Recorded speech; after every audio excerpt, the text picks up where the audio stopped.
Olá, estamos iniciando a terceira edição de Quarta às 5 virtual, que é uma atividade de extensão organizada pelo Central, Núcleo de Estudos e Projetos da Cidade, da PUC do Rio de Janeiro. Hoje nós vamos ter a alegria de contar com a palestra do professor Diogo Tourino, que vem cumprindo a sua trajetória na Universidade Federal de Viçosa. Ele se formou em Ciências Sociais, licenciatura e bacharelado na Universidade Federal de Juiz de Fora, fez mestrado em Ciência Política no UPERJ e doutorado também em Ciência Política no Instituto de Estudos Sociais e Políticos da UERJ. É professor adjunto atualmente do Departamento de Ciências Sociais da Universidade Federal de Viçosa, mas cumpre outras atividades institucionais junto à sua universidade. Ele foi coordenador da subárea de Sociologia no âmbito do seu departamento, que é de Ciências Sociais, e participa do Programa Institucional de Bolsa de Iniciação à Docência, o conhecido PIBID-CAPES, da Universidade Federal de Viçosa.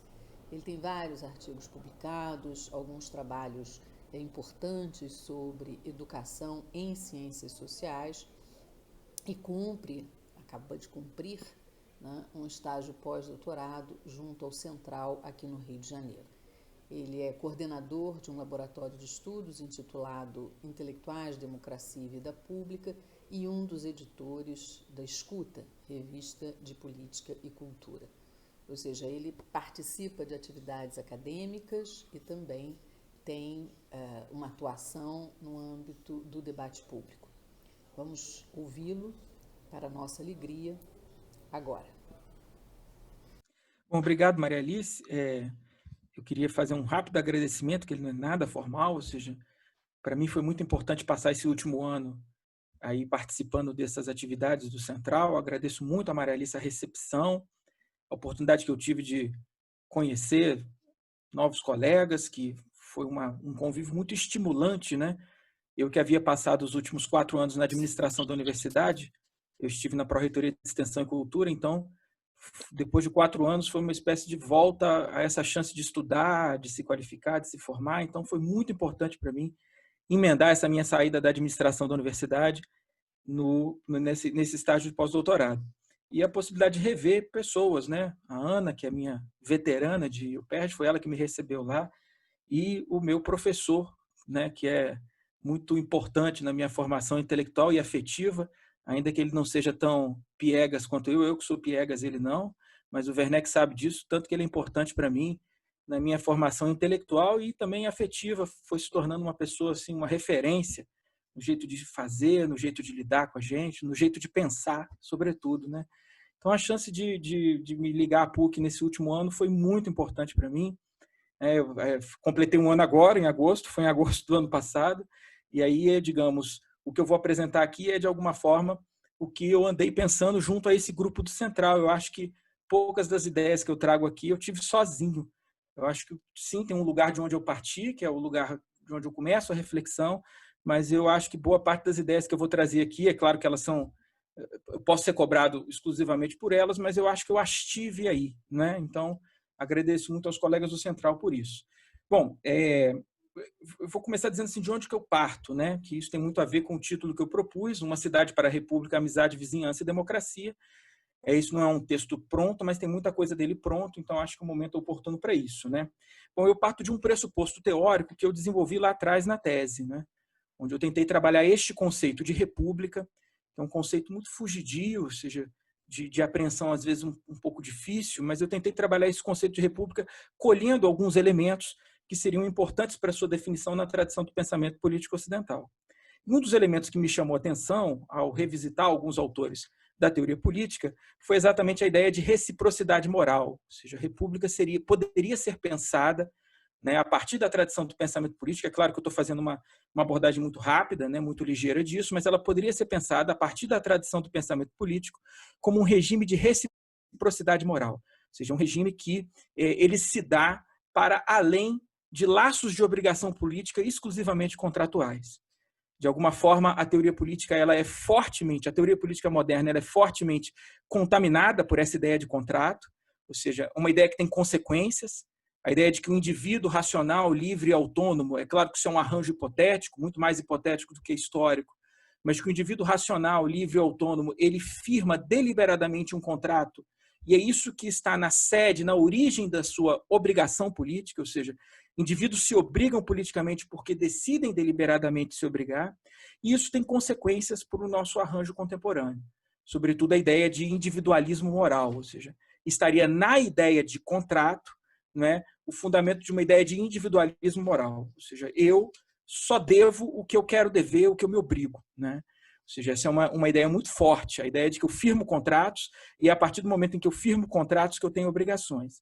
Ou seja, contrariamente a essa ideia, eu quis pensar uma espécie de arranjo político que pudesse encontrar fundamentos de obrigação política não só na ideia dos contratos, né? E a ideia de república seria, de alguma forma, isso, ou seja, uma crítica a esse eu desimpedido, a esse indivíduo, né, pensado como eu desimpedido, mas que despertasse a relevância, a importância da figura, né, do arranjo coletivo na contração de determinadas obrigações morais que não são que não são fruto, que não são objeto de uma decisão deliberada. Então, indivíduos às vezes devem, às vezes se obrigam, não porque eles quiseram se obrigar, mas porque eles têm obrigações de solidariedade, obrigações de amizade, obrigações de afeto, obrigações de não indiferença com os demais, né? Então, na origem do pensamento, na origem da minha proposta, estava essa ideia, ou seja, como que eu poderia pensar, né, formas de obrigação política não exclusivamente contratuais. E a ideia de república trazia essa ideia no momento em que ela sugeria a república como um regime de reciprocidade moral. Algumas palavras que foram, sem dúvida nenhuma, abandonadas, e a gente sabe por quê, porque elas tiveram, sobretudo ao longo do século XX, os seus problemas, né? Perigos ocorreram, não é isso? O tema da solidariedade, ou seja, as ameaças que essa opressão da comunidade infligiram, levaram ao arranjo desse projeto liberal como um arranjo bem-sucedido, né? Que, do ponto de vista da justiça, vou resumir esse debate, mas do ponto de vista da justiça seria sempre pensar a ideia do justo e não a ideia do bom, a ideia do bem, né? Ou seja, nós seríamos fruto de um arranjo político que privilegia o justo e não o bem. Bom, contrariamente a esse ideal de eu desimpedido, eu vou ser rápido nesse ponto, né, que a gente pode encontrar basicamente na filosofia política do Rawls, é um exemplo, né, que é a prioridade do justo sobre o bem. O que eu estou propondo aqui, ou seja, a proposta de reflexão a qual eu me filio, ela tenta pensar o peso moral da comunidade, ou seja, há um peso moral da comunidade no fundamento da obrigação política. Ou seja, ainda que a vida comunitária possa ser opressiva, eu reconheço isso, né? Em determinados momentos ela é opressiva, essa concepção voluntarista de indivíduo ela não se sustenta na prática. Ou seja, não são todas as nossas obrigações produto da nossa vontade. Esse é um ponto e vocês vão ver já como é que eu vou conectar essa ideia à ideia de cidade, né? Então, importa aqui a discussão que um filósofo britânico, McIntyre, faz sobre a concepção narrativa de indivíduo, né? Como uma alternativa a essa concepção individualista. Então, estou privilegiando uma concepção narrativa. Seres humanos contam histórias e só são capazes de responder à questão o que fazer, essa é uma célebre colocação kantiana, né? Se antes eles puderem responder à questão de qual história ou de quais histórias eu faço parte. Essa é aí que eu me filio, né?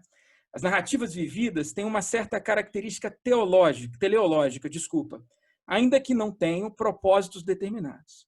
Assim, e aí eu cito um trecho do Michael Sandel, viver a vida é representar um papel em uma jornada narrativa que aspira a uma certa unidade ou coerência.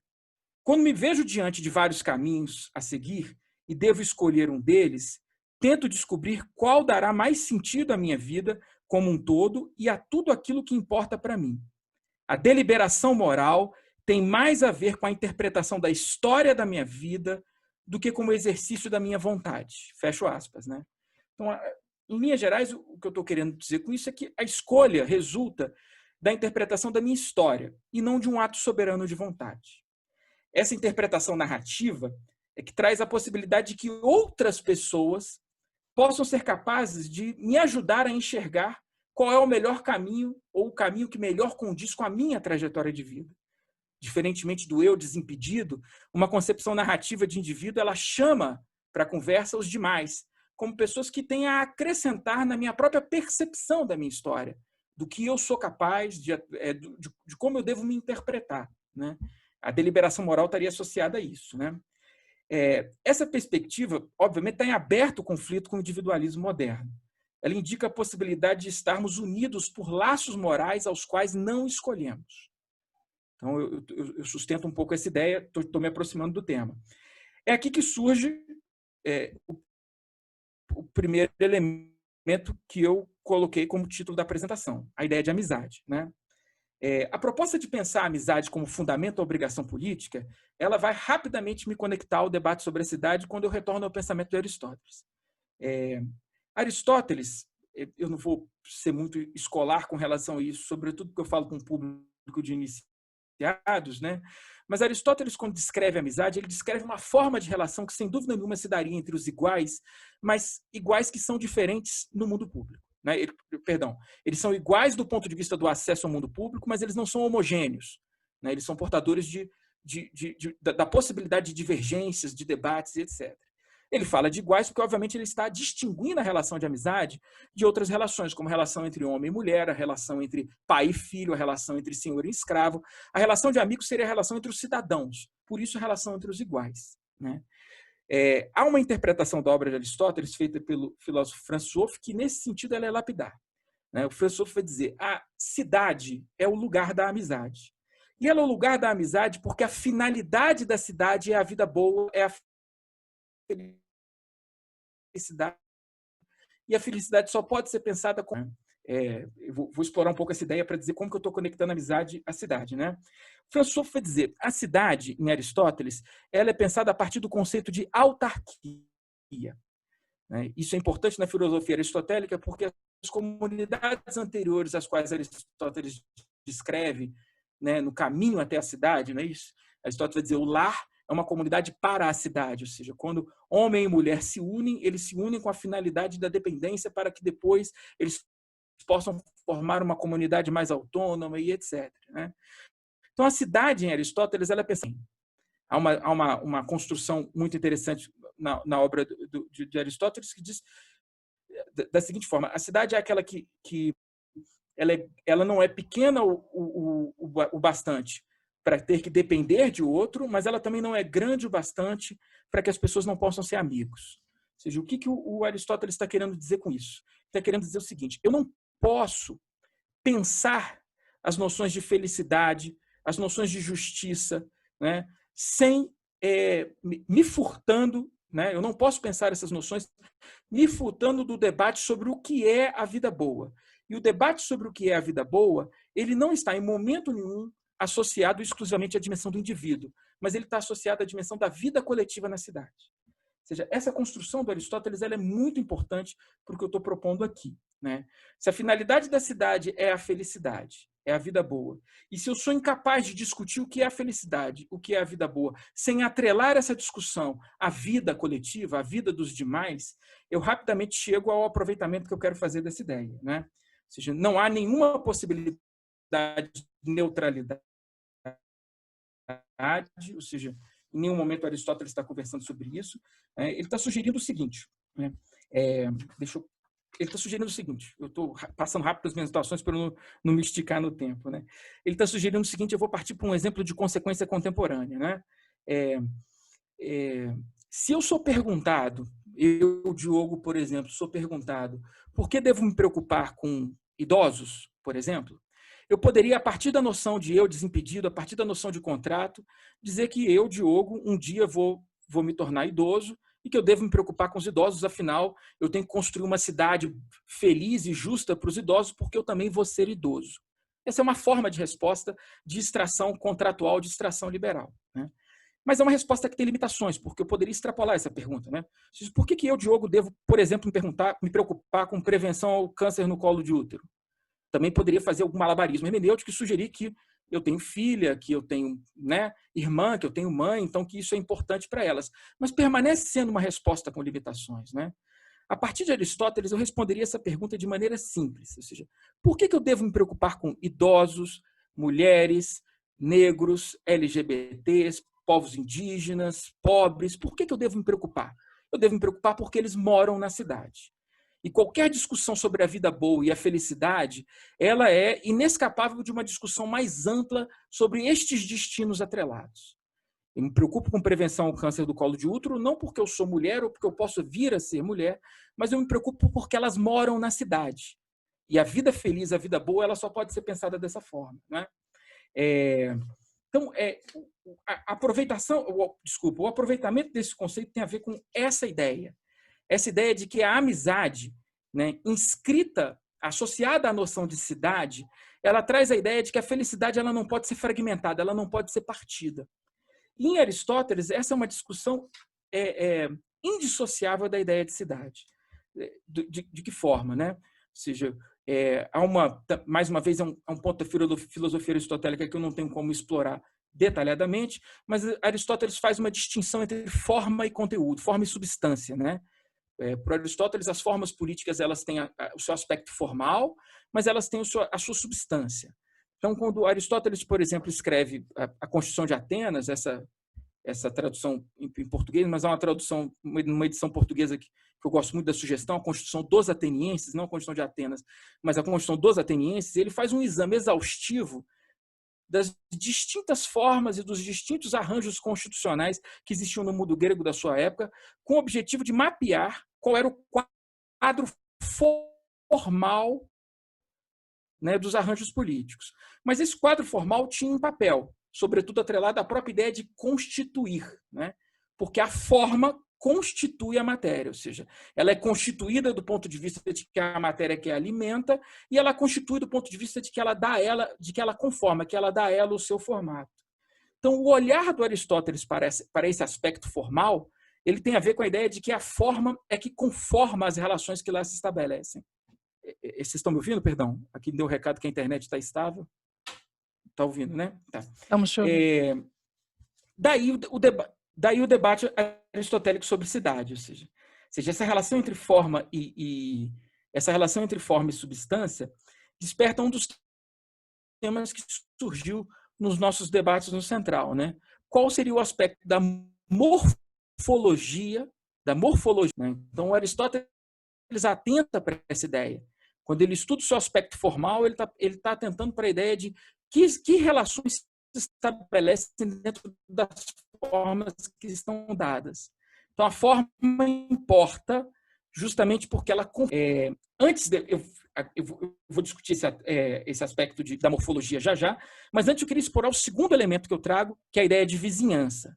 Então, se por meio do conceito de amizade eu estou sugerindo uma espécie de norte, né, conceitual, assumidamente normativo, né, para que nós sejamos capazes de pensar as relações urbanas hoje, ou seja, a ideia de amizade com a ideia de pensar formas de relação não contratuais que criam vínculos de obrigação comunitária, ou seja, eu me preocupo com o outro pelo simples fato de que ele vive na cidade, que ele faz parte desse mundo, não porque eu tenha algum interesse, etc., ou porque deliberadamente eu tenha assinado algum contrato. Eu vou sugerir agora que esta ideia de amizade pode encontrar uma forma de manifestação na ideia de vizinhança, né? Então, de forma mais direta, né? Eu estou propondo que a gente pense um modelo político de cidade associado à defesa de uma república de amigos. Eu estou usando esse termo entre aspas, ele não é meu, né? Eu não vou ficar fazendo referência, mas ele não é meu. Uma república de amigos que tem chance de se manifestar numa determinada noção de vizinhança. Tá?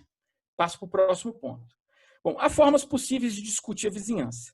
Por ora, e obviamente sem pretensão de esgotar o conceito, que pode ser abordado pela geografia, arquitetura, demografia, história, antropologia, dentre outras áreas, eu proponho que a gente caminhe por algumas categorias do pensamento sociológico brasileiro, notadamente a obra da Maria Isaura Pereira de Queiroz, Mandonismo Local na Vida Política Brasileira, né, num aspecto que eu vou chamar a atenção. No trabalho dela, né, no seu trabalho, Maria Isaura propõe uma interpretação mais ampla da figura do coronel, da clássica figura do coronel, que já havia sido tratada pelo Vitor Nunes Leal, por ela nomeada Mandão, percebendo a sua centralidade na organização econômica e social. O mandão é o critério de distribuição de benefícios e represálias, tal como Maria Isaura estuda, né? O cenário descrito por ela, a partir de pesquisas realizadas no interior do Brasil, esse é um texto publicado no final dos anos 60, né, início dos anos 70, a extensão do direito ao sufrágio não teria aumentado significativamente o número de votantes, sendo o analfabetismo uma barreira ainda intransponível para a maior parte da população nacional, de modo que o valor individual do voto teria permanecido ainda elevado em inúmeras regiões do país, fazendo do reduzido eleitorado o portador de uma escassa mercadoria. Essa expressão também é da Maria Isaura. Estou me aproximando do tema da cidade. Aliado a isso, o caráter igualitário das regiões pesquisadas, dado que os indivíduos compõem um grupo economicamente livre, não estando subordinado a ninguém por vínculos empregatícios, é óbvio que isso destoa muito do cenário que o Vitor Nunes havia descrito sobre a Primeira República, porque ele fala da dependência da terra, do vínculo da terra, ela já está pegando um outro cenário, ela já está na segunda metade do século XX, não é isso? Forjaria um terreno favorável ao desempenho da troca. No momento das eleições, firmaria um acordo de reciprocidade de favores, ou de dom em contrador, segundo a expressão do Marcel Mauss, entre chefes locais, os mandões, onde o que estava em jogo era, segundo o interesse dos primeiros, a melhoria das condições de vida e, de acordo com o interesse dos últimos, dos chefes, a vitória dos seus candidatos nas urnas. A autoridade do coronel sobrevivia ancorada na sua capacidade de conceder favores. A eleição era caracterizada pela livre barganha de interesses e não pela captura inconsciente dos votantes, conforme a noção de voto de cabresto assinalava. Então, assim, eu não tenho tempo de explorar esse ponto, mas a Maria Isaura está também se situando criticamente com relação ao estudo do Vitor Nunes Leal. Ou seja, no Vitor Nunes, a noção de voto de cabresto sugeria uma certa captura inconsciente de votos, né? No limite, ela não traduzia a opinião dos eleitores, ou seja, claro que o voto não traduzia a opinião dos eleitores, mas sim suas vontades atomizadas, o que da parte do Estado poderia ser solucionado com medidas de cooptação as mais diversas possíveis. A proposta de entender o coronelismo como um fenômeno mais amplo se resume a concebê-lo como a estruturação de uma clientela política, com a qual o coronel mantinha suas trocas, sendo que a existência de um maior número de mandões, bem como a presença de poderes intermediários, representantes dos chefes políticos na sua ausência, e mesmo imediatos inferiores dos quais eles dependiam no contato com a sua clientela, constituíam fatores de conflito e desequilíbrio estrutural. Nesses casos, a hegemonia local era conquistada na disputa pelos postos de comando no município e a enormidade de cargos a eles relacionados, através dos quais os mandões poderiam distribuir benefícios aos aliados e desferir sanções aos seus opositores, fazendo uso ao mesmo tempo da barganha e da coerção. Certamente, o principal mecanismo acionado pelo coronel para coibir sua clientela era o domínio econômico exercido sobre sua localidade, ou seja, a posse de bens de fortuna, adquiridos principalmente em atividades comerciais. No entanto, a presença de outros mandões e a possibilidade de ascensão econômica por diferentes vias, requisito comum para a concessão de favores, fazia do município um lugar de rivalidades recorrentes e o uso de capangas, ou jagunços, há um belíssimo trabalho no livro dela sobre os jagunços, como instrumento de dominação entre os grupos concorrentes. Em outras palavras, a barganha não exclui a violência, nem disputas pelo poder no interior do país, não é disso que ela está falando. Pode sugerir que quando eu menciono a ideia do voto como mercadoria de troca, não existia a dimensão da violência, não estou falando disso. Essa suposta paridade, é isso que a autora está descrevendo, justificada pela ausência de uma estrutura hierárquica, a partir do momento em que os agentes se mostravam capazes de conceder favores, eles estavam credenciados a negociar votos, promovia um hibridismo, um misto de negociação e violência na política local. Mandões tinham, como oponentes nas urnas, outros chefes locais, também detentores de riqueza, bem como comerciantes em ascensão, compondo, por fim, uma competição plural. Eu estou colocando plural entre aspas. O mapeamento desse cenário cobrava uma nova, e é aqui que eu chego no meu ponto, o mapeamento desse cenário cobrava uma nova categoria socioantropológica, e aqui eu me aproximo do debate, decisivamente do debate que eu estou querendo propor, capaz de descrever a existência de grupos a partir dos quais se originariam interesses sobrepostos aos indivíduos isolados, que eles seriam que sem eles estariam à mercê de mecanismos coercitivos estritamente violentos. Ou seja, os indivíduos não estavam soltos. A violência era possível porque havia competição, mas eles não estavam soltos, havia grupos que os abarcavam, né?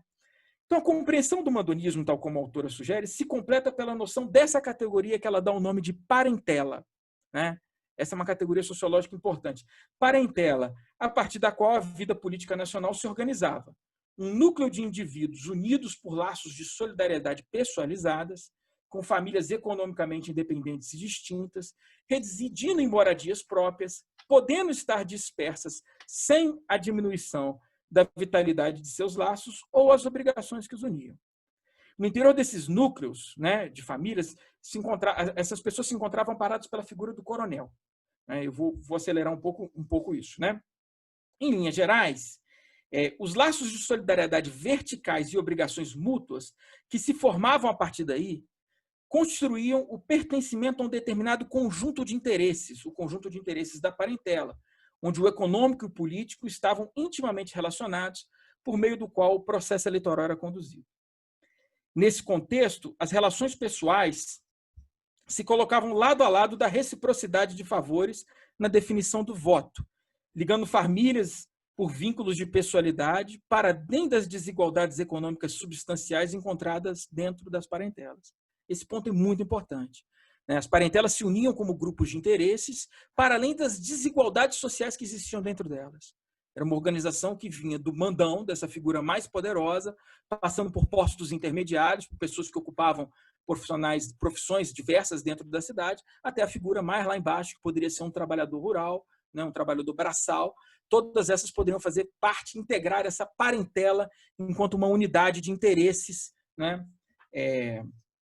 Pois bem, para tanto, era necessário que as pessoas estivessem em contato e a fundação de vilas, aqui eu estou me aproximando do tema da cidade, pelo interior do país, foi um recurso amplamente utilizado para integrar regiões isoladas ao domínio dos grupos, implantando disciplina e estruturas administrativas em regiões anteriormente desertas. Como resultado contraditório, a cidade, que serviu de ampliação dessa estrutura, viria a ser um dos fatores responsáveis pelo seu declínio, né? Assim como teria arruinado o sistema de compromissos descrito pelo Vitor Nunes Leal, né? Isso porque, esse ponto, agora eu conceituo vizinhança, né? Começo a conceituar a vizinhança.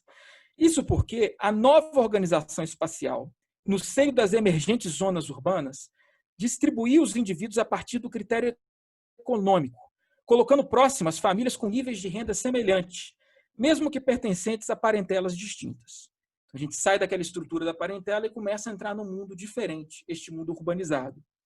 Num primeiro momento, a solidariedade horizontal entre grupos homogêneos, em nada relacionada com as parentelas, não apenas inexistiu, como também encontrou grandes dificuldades para surgir, rompendo com a estrutura agrária que ainda pesava sobre a vida nacional.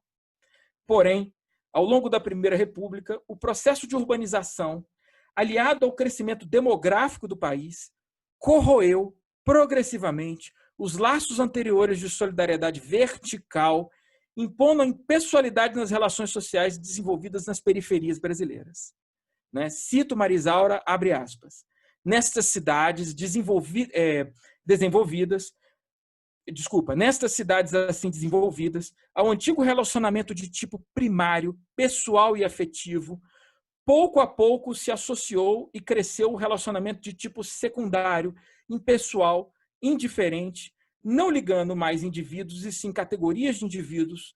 Ora, a parentela sempre se caracterizou internamente pelas relações pessoais e afetivas entre seus membros, independente das camadas e das categorias sociais a que pertencessem. Desde que o grupo da parentela se fixou na cidade, as relações pessoais e indiferentes passaram a ser dominantes, jogando para o segundo plano as relações pessoais e afetivas. Fecho aspas. Assim, o surgimento da vizinhança foi comprometendo, aos poucos, o antigo domínio da parentela, ao impor a necessidade de alianças horizontais na perpetuação do poder. Agora, as classes pobres, que compunham as diferentes clientelas, gestadas pela distribuição espacial da cidade, começava a despertar a consciência comum que entraria em conflito com os interesses também da nascente classe rica. Por conseguinte, o fim da influência junto ao eleitorado desqualificava o coronel na ocasião da eleição, sem, no entanto, tornar desimportante o voto. Novos elementos seriam considerados no momento da barganha, cobrando uma reflexão mais específica sobre a recém-criada periferia. Esses novos elementos, obviamente, perpassam por interesses associados a essa marcação regional, inclusive, territorial, inclusive, né? A ideia de que começam a surgir demandas nos momentos eleitorais, e a literatura da ciência política é farta sobre isso, os estudos sobre voto nos anos 70 vão mostrar a ideia do voto dos pobres contra o voto dos ricos. Isso não estava associado a uma determinada consciência de classe, com pautas e agendas do campo progressista, do campo da esquerda, mas estava associado com demandas de fome, de infraestrutura, de saneamento. Essas eram questões importantes, o que sugere que essa recém-criada periferia rearticularia a busca por essas clientelas, né? Bom, isso sugere a relevância da morfologia urbana, tal como eu falei. Então, fechando esse ponto, essas duas ideias que eu sugeri no título eu posso perseguir um conceito político de cidade associado à ideia de república enquanto um regime de reciprocidade moral, pensando a amizade como um conceito normativo, ou seja, a amizade é aquilo que atrela os indivíduos a uma comunidade de destino, e pensando a vizinhança como uma manifestação concreta disso. Ou seja, é claro que há uma contradição aí, não é isso? Porque quando eu sugiro vizinhança, eu obviamente estou sugerindo cidades dentro da cidade, obviamente eu estou sugerindo marcações territoriais assimétricas e distintas dentro desse organismo mais universal que é a cidade, mas eu não fiz isso sem querer, vou dizer já por quê, né? É aí que entra a importância da morfologia urbana. Agora, dado o adiantado da hora, eu vou acelerar um pouco, eu queria gastar mais tempo nas ideias de amizade e vizinhança, porque eu as prometi no título, então agora eu vou ser um pouco mais acelerado. Isso sugere a relevância da morfologia. Eu me senti desafiado por esse termo a partir das provocações da Maria Alice, aí nas reuniões do Central, andei estudando pra caramba sobre isso e encontrei coisas muito legais, muito interessantes, né? Vou mencionar duas delas, porque eu acho que elas dizem que tem a ver com o meu argumento, né? A primeira delas são os trabalhos do Milton Santos, né? Ou seja, me chamou muita atenção nos trabalhos do Milton Santos, sobretudo a dedicação que o investimento dele de estudos ainda nos anos 70 para os anos 80, que buscava o que seria a construção da morfologia das cidades urbanas subdesenvolvidas. E é um elemento aí que me é particularmente caro, né? A ideia de que essa morfologia, ainda que as cidades tenham pontos de partidas distintos, ou seja, as cidades têm as suas histórias, as suas trajetórias, os seus pontos de partida distintos, elas têm um destino, ou seja, elas caminham para um destino comum. Elas caminham para um destino comum.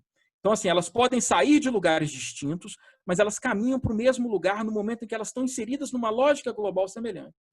E este lugar é resumidamente descrito pelo Milton Santos a partir da ideia de segregação espacial. Ou seja, cada vez mais nós construímos cidades que são espacialmente segregadas, né? Resgatando as ideias que eu trouxe aqui agora há pouco, ou seja, a noção de amizade como a necessidade que eu tenho de pensar a vida coletiva, ou seja, pensar a felicidade atrelada aos destinos coletivos, por um lado, e a noção de vizinhança como a possibilidade de criar laços que não são laços hierarquizados, né? Que são laços mais horizontais, essa passa a ser uma ideia muito importante para o meu debate, né? Sobre que forma? E aí eu resgato um urbanista italiano chamado Bernardo Secchi, ou seja, porque eu me senti convidado a esse debate. Eu me senti convidado a esse debate porque eu achei que o texto do Milton Santos era um texto antigo. Então, eu trouxe esse urbanista italiano, o Bernardo Secchi, porque eu me senti intimado a ideia de tentar atualizar de alguma forma esse debate do Milton Santos, muito preocupado sobre se ele estaria datado de alguma forma. E aí eu achei muito interessante, sobretudo um livro do Bernardo Secchi chamado A Cidade dos Ricos e a Cidade dos Pobres, que é um livro recentíssimo, onde ele constrói um argumento basicamente semelhante ao argumento do Milton Santos de 40 anos atrás. Ele está dizendo, hoje há um elemento muito curioso. E quando eu olho para as cidades, né, e ainda que essas cidades tenham trajetórias, histórias muito distintas, elas começam a ter uma semelhança de destino. Elas partiram de lugares diferentes e caminham para uma semelhança de destinos. A construção dele é muito legal, ele traz as ideias de topografia e topologia, né? Ele faz as cidades têm topografias e vão gerando topologias, né? E aí eu cito um trecho dele que me chamou a atenção para que eu possa passar rápido por esse tema da morfologia, né?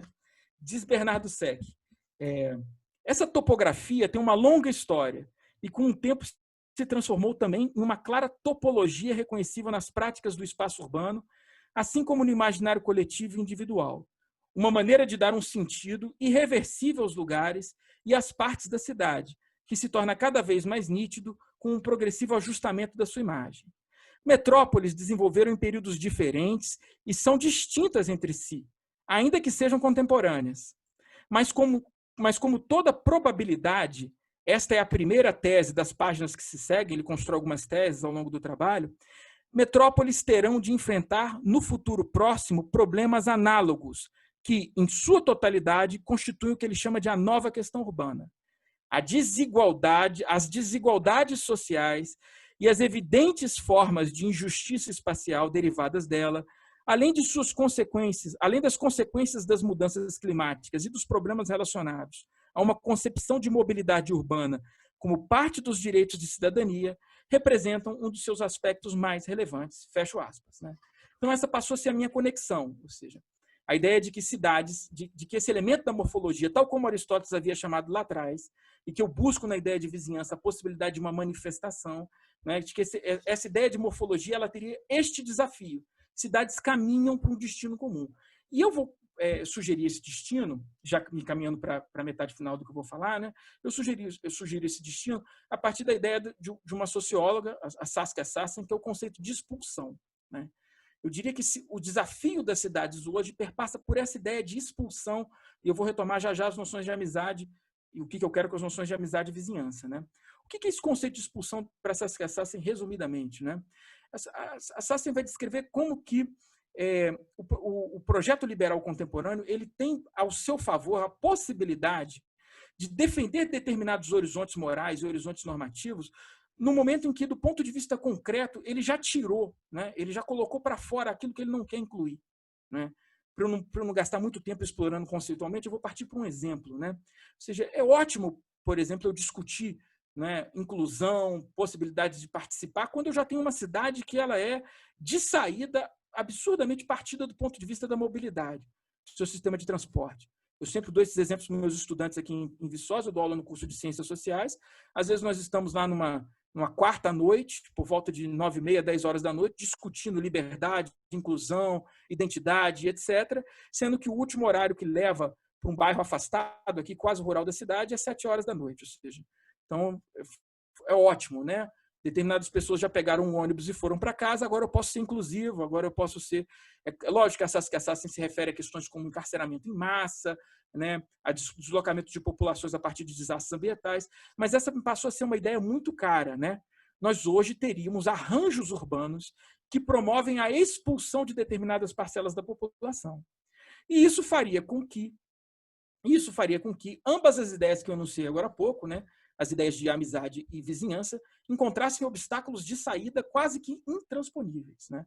Quase que intransponíveis, ou seja, essa fragmentação, essa progressiva separação da cidade entre ricos e pobres, ela vai cada vez mais entrincheirando direitos, essa expressão não é minha, é do James Holston, ou seja, construindo noções de direitos entrincheirados, que torna a possibilidade do desenvolvimento de laços de obrigação moral, de laços de reciprocidade, cada vez mais difíceis. Né? Bom, caminhando para o meu fim, eu poderia dar muitos exemplos, né? Mas eu vou dar exemplos agora, já caminhando para o fim, de coisas que eu estudei. Né? Ou seja, uma delas foi, por exemplo, os condomínios fechados. Eu achei ótimo porque o Bernardo Seck, no livro dele, diz: eu não vou discutir condomínio fechado, porque é muito fácil. Né? Aí eu me senti até provocado. Falei, a próxima pesquisa eu tenho que escapar disso. E aí ele fala: eu não vou discutir condomínio fechado, porque condomínio fechado é muito fácil. Então ele vai para exemplos até mais sutis. Né? Mas eu andei estudando os condomínios fechados, inclusive aqui em Viçosa, como um exemplo interessante de fragmentação urbana. Né? Há um belíssimo trabalho sobre isso, que é o trabalho da Teresa Caldeira, né? Onde ela faz esse investimento muito cuidadoso e muito imaginativo sobre o Alphaville, né? O projeto Alphaville como esse modo de vida que constrói não só a fragmentação territorial, mas constrói uma fragmentação de sonhos, né? De projetos de vida, de aspirações. Né? E o trabalho dela é muito poderoso, porque vai mostrar como que eu não posso derivar daí laços de civilidade, laços de relações democráticas, né? Que há consequências na vida dos condomínios, mas eu ouvi estudar isso. Né? Por exemplo, eu fiz um trabalho com um bolsista, o Hugo, aqui em Viçosa, onde a gente estudou um condomínio antigo aqui. Né? E foi legal porque, saindo da grande metrópole e vindo para uma cidade de porte médio, questões apareceram, né? Como que, de fato, na origem do condomínio não estava posta essa ideia da fragmentação. Né? Isso foi uma primeira questão que surgiu de maneira muito interessante. Um condomínio que surge, né, que o primeiro momento dele ele surge como resposta a um déficit habitacional da cidade. A universidade surge, as pessoas mudaram para cá, não tinham para onde morar, então eles criaram um condomínio para terem onde morar. Mas, ainda que não estivesse inscrito na origem dele, na origem dele, essa ideia da fragmentação das aspirações, etc., ao longo do tempo se consolidou, né? Então, hoje ele figura como um espaço muito interessante, porque não faz parte da cidade, não é? E como que ele alimenta determinados projetos imobiliários ao longo da cidade de Viçosa, ou seja, todo mundo sonha em ser um condomínio semelhante, algo que tem consequências muito sérias para o planejamento da cidade, planejamento urbano da cidade. Ou seja, é um trabalho aqui que mostra como que legislatura a legislatura da Câmara dos Vereadores, a cidade cresce um pouco, né? É uma prática muito comum pegarem terrenos rurais no entorno da cidade, fragmentarem os terrenos rurais em distintos territórios, em distintos lotes, né? E a gente faz uma pressão no processo seguinte sobre o poder público para que se estenda a área urbana, para que eu possa vender aqueles lotes num valor mais elevado. E aí, a cada legislatura, a cidade vai crescendo, incorporando esse padrão, né, de bolsões de moradia que vão se apartando da vida da cidade, etc. Esse seria um exemplo. Um outro exemplo interessante, ou seja, então eu estou falando exemplos que denunciam este processo de expulsão, exemplos que denunciam esse processo de expulsão, que tornam difíceis ou inviáveis pensarmos a amizade e a vizinhança como formas de repensar um conceito político de cidade, né? Um outro exemplo interessante são os slams. Um outro trabalho que eu orientei aqui, uma pesquisa que a gente fez sobre os slams, né? Esse movimento artístico. E aí surgiu uma coisa muito legal, né? A ideia de que esses slams, eu vou ser muito rápido, eu até queria explorar isso muito, né? Mas eu vou ser muito rápido. A ideia de que esses slams, se a gente percebe o conteúdo das poesias, o conteúdo que é trabalhado, né? Esses slams, eles trazem, no fundo, uma disputa muito consciente, muito poderosa sobre o sentido da cidade como um todo, né? Então, me chamou muita atenção, analisando os versos, as poesias, como que esses poetas, em nenhum momento, eles estão reivindicando: eu quero fazer parte desta cidade que está aí, né? Eles estão dizendo o seguinte: eu quero repensar a cidade. Essa cidade está aí, essa que existe, essa que funciona, está errada, eu quero outra cidade, né? Ou seja, é como se houvesse um processo, inclusive, muito consciente de denúncia desses movimentos de expulsão que vão colocando pessoas para fora, né? Esses foram 2 trabalhos. Agora, eu não queria, obviamente, sair sem deixar o que seria um prognóstico, né? Porque eu, obviamente, construí uma ideia de amizade, me apropriei de uma ideia de amizade, me apropriei de uma ideia de vizinhança, sugerindo que elas são importantes para a gente repensar a cidade, e aí, ao mesmo tempo, coloquei que elas têm um desafio, mas eu não queria parar aí, eu queria dizer que há chances, né, da gente retomar essas ideias. Como que eu penso essas chances? Eu vou sugerir 2 coisas, basicamente, né? Primeiro, foi uma coisa que eu também já pesquisei, já escrevi sobre ela, está nesse livro que a Maria Alice sugeriu, né? A ideia de determinados experimentos urbanos que trazem, na sua essência, este sentido de amizade e esse sentido de formulação de laços horizontais, né?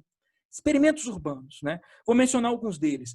Por exemplo, a ideia de geladeira social. Ela já é um pouco antiga, né? Estava na moda uns 4 anos atrás, né? A ideia de que em alguns lugares as pessoas começaram, isso não foi só um movimento europeu, no Brasil ele existiu, né? Em alguns lugares as pessoas começaram a dispor na cidade geladeiras, né, que ficariam ali para fornecer troca de alimentos. Ou seja, então você cozinhou na sua casa, sobrou um alimento, o que você faz? Você vai ali e coloca na geladeira solidária para que uma pessoa que esteja precisando possa passar e pegar. É um experimento cheio de regras, né? Não é só abrir e colocar, tem como que pode colocar, né? Quais são os procedimentos, qual recipiente, né? Tem uma série de regras, e isso foi despertando, né, a atenção das pessoas. Um experimento social, né? A ideia de que eu posso construir determinadas coisas, né, na cidade que sugerem que há laços outros que não são o contrato, que não são a vinculação por interesse, né?